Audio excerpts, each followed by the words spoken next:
Hello student, welcome back to my hub classes channel. आज की इस वीडियो में पढ़ेंगे हम उपमा अलंकार, रूपक अलंकार और उत्प्रेक्ष अलंकार, जो क्लास 10th के लिए बोर्ड एग्जाम की दृष्टि से बहुत इंपॉर्टेंट है। तो स्टूडेंट, यह क्वेश्चन बोर्ड एग्जाम में किस प्रकार से पूछे जाते हैं इस पेपर में देख सकते हैं। तो स्टूडेंट, ये मेरे पास क्लास 10th का बोर्ड एग्जाम सन 2022 का पेपर है। तो इस पेपर में देखेंगे कि अलंकारों का क्वेश्चन किस प्रकार से पूछा जाता है।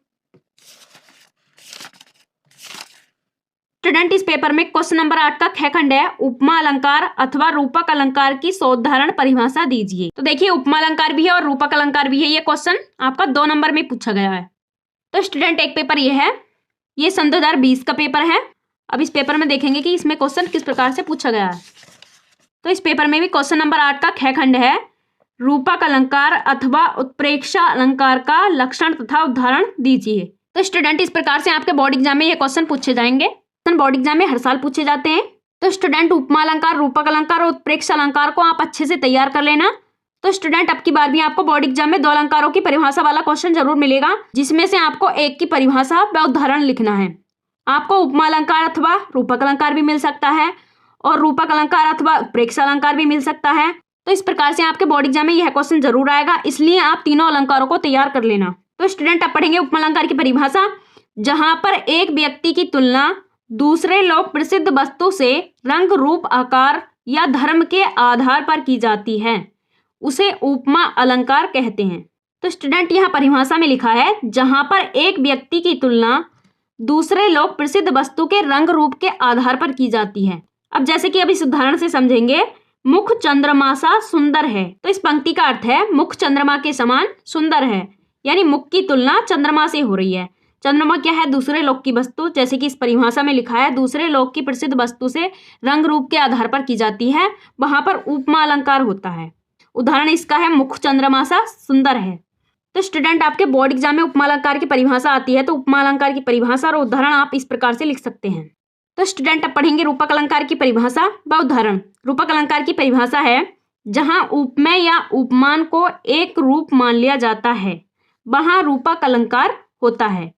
तो इस पंक्ति में लिखा है, जहां उपमेय और उपमान को एक रूप मान लिया जाता है, यानी कि एक जैसा मान लिया जाता है, उपमेय और उपमान को एक जैसा मान लिया जाता है, वहां पर रूपक अलंकार होता है। जैसे कि इस उदाहरण से समझेंगे, चरण, कमल, बंदो, हरिराई। तो स्टूडेंट, यहाँ पर चरण हो गई उपमेय और कमल हो गया उपमान। तो यहाँ पर चरण और कमल को एक जैसा मान लिया गया है। स्टूडेंट, रूपक अलंकार में उपमेय के साथ रूपी शब्द देखने को मिलता है।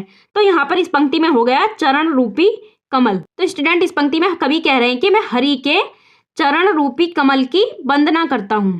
तो स्टूडेंट, यह रूपक का मतलब होता है 2 अलग अलग वस्तुओं को एक रूप मान लेना। तो स्टूडेंट, आपके रूपक अलंकार की परिभाषा समझ में आ गई होगी। तो अब पढ़ेंगे उत्प्रेक्ष अलंकार की परिभाषा व उदाहरण। उत्प्रेक्ष अलंकार की परिभाषा है, जहां उपमेय में उपमान की संभावना प्रकट की जाए, वहां उत्प्रेक्ष अलंकार होता है। तो आप पढ़ेंगे इसका उदाहरण, सोहत ओढ़े पीत पट, श्याम सलोने गात, मानो नीलमणि शैल पर आतप परियो प्रभात। तो स्टूडेंट, परिभाषा में लिखा है, जहां उपमेय में उपमान की संभावना प्रकट की जाए। संभावना का मतलब आप समझ रहे हो, जहां पर ना होने पर होना पाया जाए, यानी माना जाए। किसी भी चीज को जैसे मान लेते हैं कि वो चीज मानो कि ऐसे लग रही है, वो चीज मानो कि ऐसे लग रही है। तो इस प्रकार से यह संभावना का मतलब होता है माना हुआ। जैसे कि आपको इस उदाहरण के अर्थ से समझ में आएगा, सोहत मानी शोभायमान, ओढ़े मानी ओढ़ना या पहनना, पीत मानी पीला, पट मानी वस्त्र, यानी कि पीले वस्त्र पहने हुए कैसे लग रहा है? शोभायमान लग रहा है।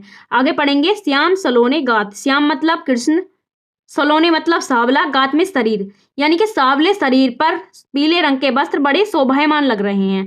तो स्टूडेंट, इस परिभाषा के उदाहरण में एक चीज और याद रखना, इस उदाहरण की पंक्तियों में मानो, मनहू, जनहू इस प्रकार के शब्द मिलते हैं।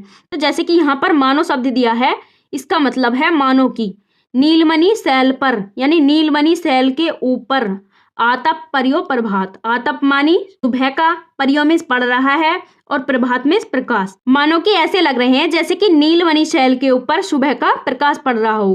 तो स्टूडेंट, इस दोहे में कवि कहते हैं कि श्री कृष्ण के सावले शरीर पर पीले वस्त्र मानो कि ऐसे शोभायमान हो रहे हैं जैसे नीलमणि शैल के ऊपर सुबह का प्रकाश पड़ रहा हो। तो स्टूडेंट, आपको उत्प्रेक्ष अलंकार की परिभाषा व उदाहरण समझ में आ गया होगा। तो स्टूडेंट, आपके इस प्रकार से उपमा अलंकार, रूपक अलंकार और उत्प्रेक्ष अलंकार कंप्लीट हो गए हैं। तो स्टूडेंट, वीडियो कैसी लगी कमेंट बॉक्स में जरूर बताना। अच्छी लगी तो लाइक कर देना और चैनल को सब्सक्राइब करके बेल आइकन प्रेस कर देना, जिससे कि नेक्स्ट वीडियो की नोटिफिकेशन सबसे पहले मिल सके। तो चलिए मिलते हैं एक नेक्स्ट वीडियो में एक नेक्स्ट टॉपिक के साथ। तब तक के लिए जय हिंद, वंदे मातरम।